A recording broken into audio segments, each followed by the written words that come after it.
కానీ విఠలాచారి గారు ఎందుకు మీ వైపు మళ్ళారు? అప్పట్లో ఎన్టీఆర్ వీళ్ళతో చేసి కాదండి, వారు 5-6 పేర్లు రాసుకున్నారు, చూపించారండి.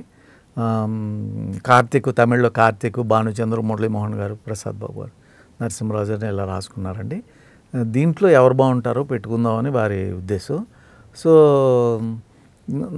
నేను బాగుంటానని వారికి అనిపించిందండి. సో నా లక్ కూడా ఫేవర్ చేసింది, నేను వెళ్ళటం. నన్ను లక్ తీసుకువెళ్ళింది కదా అక్కడికి. అవును, లేకపోతే నేను వెళ్ళను కదా. 2 సంవత్సరాలు వెళ్ళడం అండి. వెళ్ళి అంటే ఏం చేస్తున్నారు, ఇలా నీళ్ళైన ఆడితే హీరో చేశాను సార్ అని. చూసాము అవి, మీరు ఏదైనా దేవుడు వేషం ఇస్తారని. లేదు, జగన్మోహన్ తీస్తున్నాను ఇదిగో అని చెప్పి చూపించారు. కాగితం, పేర్లన్నీ ఉన్నాయండి. మీరు వచ్చారు, మీరు బాగుంటారు. అప్పటికి జయమాలని హీరోయిన్గా ఫైనలైజ్ అయిపోయారా? తెలీదండి, తెలీదు నాకు. అయ్యి ఉంటారు. ఎందుకని అసలు ఆవిడ్ని పెట్టుకోవాలనుకున్నారు? చాలామంది హీరోయిన్లు ఉంటారు కదా, కొత్త అంటే వ్యాంప్ క్యారెక్టర్ కదా, అందుకోసమే తీసుకున్నారు. చాలా అందం, డ్యాన్సరు, అందగత్తె అయ్యి ఉండాలి. వారికి నచ్చితే వారు ఎవరినైనా హీరో కింద పెట్టేస్తారు, హీరోయిన్ కింద పెట్టేస్తారండి. ఎందుకంటే అన్ని పిక్చర్స్ రామారావు ఫిల్ము, లేకపోతే నాగేశ్వరరావు సినిమా, చిరంజీవి గారి సినిమా ఇలా అంటాం. కానీ విఠలాచారి గారి సినిమా కలుపుతూ ఉంటారే కానీ ఎవరైనా దాంట్లో ఎవరు హీరో అని ఎవరు అడగరండి. అవును, అందుకని ఆయనే హీరో, ఆయనే ప్రొడ్యూసర్, ఆయనే డైరెక్టర్, అన్ని లాగా అప్పుడు ఆయన విఠలాచారి గారు. మరి ఆ ట్రిక్స్ ఎలా చేసేవాళ్ళు తెలియదు కానీ అయితే ఊహతోనేనండి. ఆయన చందమామ, బాలమిత్ర ఇటువంటివన్నీ చదివేవారు. చిన్న స్టేజ్ నుంచే పైకి వచ్చారండి. చాలా గొప్ప మనిషి అండి. సో ఎవరు వెళ్ళినా వారి ఆఫీస్కి ఏదో ఒకటి తగిన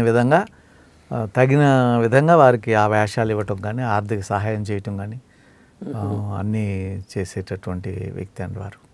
ఆ తర్వాత వాళ్ళ అబ్బాయి చేసినట్టున్నారు, శ్రీనివాస్. లేదన్న, వారు ఉన్నప్పుడే విఠలాచార్య గారు, శ్రీనివాస్ గారు చేశారు. కాంతారావు గారితో వారితో చేశారు. మాతో జై బేతాళ 3D ఫిలిం కూడా చేయడం జరిగిందండి. తూర్పు పడమర సినిమాలో ఆ శివరంజని సాంగ్ కూడా అప్పట్లో పెద్ద హిట్. అవునండి, నీళ్ళైన ఆడితే తొలి వెలపై ఒక 7-8 సంవత్సరాలు అందరూ పాడుకునేవారు. తర్వాత శివరంజని సాంగ్, ఆ శివరంజని సాంగ్ బట్టే శివరంజని సినిమా కూడా తీశారు. అవును, తూర్పు పడమర తర్వాతే శివరంజని తీసింది. అది అపూర్వ రంగంలో కమల్ హాసన్, రజనీకాంత్కి ఫస్ట్ సినిమా కదండి. ఫస్ట్ అని కాదు, ఆయన కమల్ హాసన్ గారు చిన్నప్పటి నుంచి ఆర్టిస్ట్. రజనీకాంత్ గారికి ఫస్ట్ సినిమా అనుకుంటా. తెలీదండి, అదే సినిమాని తూర్పు పడమరగా తీశారు. మోహన్ బాబు గారు వేశారు.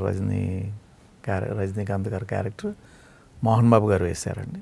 మోహన్ బాబు గారు అయితే అప్పటికే ఇది ఎంటర్ అయ్యారు. అప్పటికి ఇది అయిపోయింది కదండి. స్వర్గం నరకం అప్పటికి రాలేదు. అయిపోయిందా? అయ్యో, స్వర్గం నరకం అయిపోయింది. జగమే మాయ, స్వర్గం నరకం, జగమే మాయలో మురళీమోహన్ గారిది. కరెక్టే. అన్నీ అయ్యాకే నీళ్ళైన ఆడదు రావటం.